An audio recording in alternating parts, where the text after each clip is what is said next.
یعنی آگے اللہ نے جو حصے مقرر کیے ہیں وہ حصے کن کے مقرر کیے ہیں؟ والدین کے کیے ہیں، اولاد کے کیے ہیں، اولاد نہ ہو تو بہن بھائیوں کے کیے ہیں، یہ ہے نا بنیادی طور پر.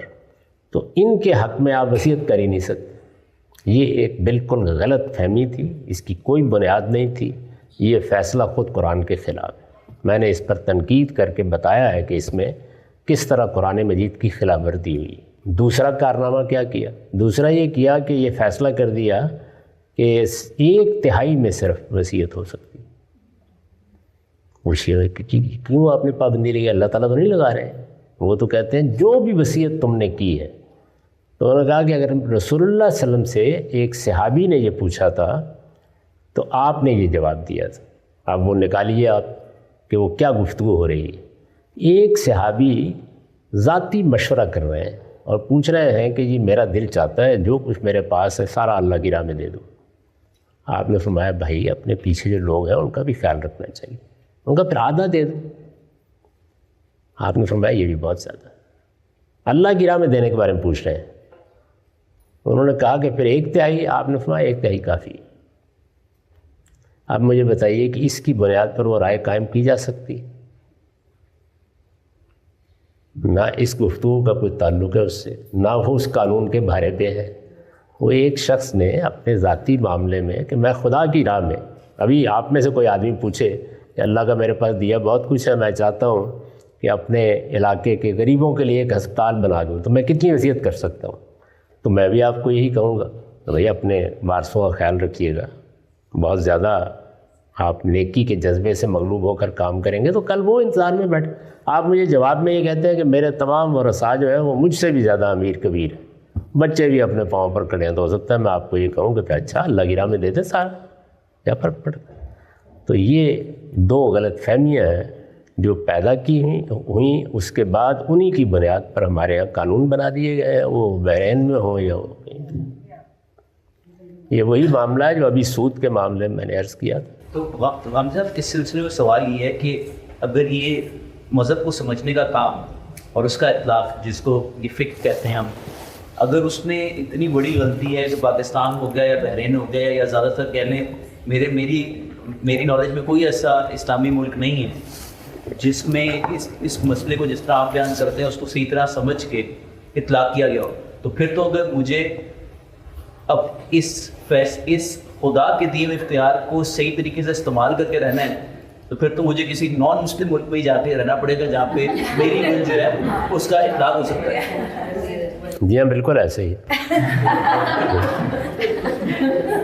تو اب آپ فیصلہ کریں کہاں رہنا ہے.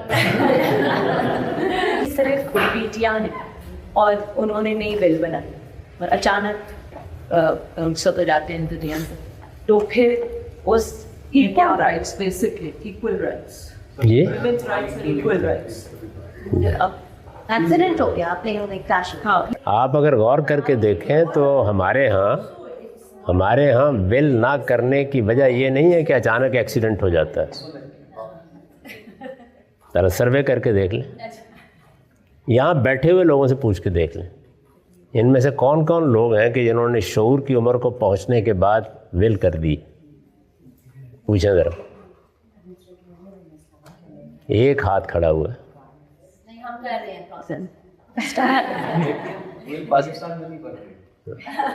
آپ کو ہر حال میں جس وقت آپ شعور کی عمر کو پہنچے تو اپنی وصیت لکھوانی چاہیے اور اس کے بعد آپ کو حق ہے اگر کوئی اس میں تبدیلی کرنی ہوگی تو جیسے جیسے حالات ہوں آپ اس میں کر کے چلے جائیں. اب تو کوئی بڑا مسئلہ بھی نہیں ہوتا اس کے لیے، تو یہ ضرور کرنا چاہیے.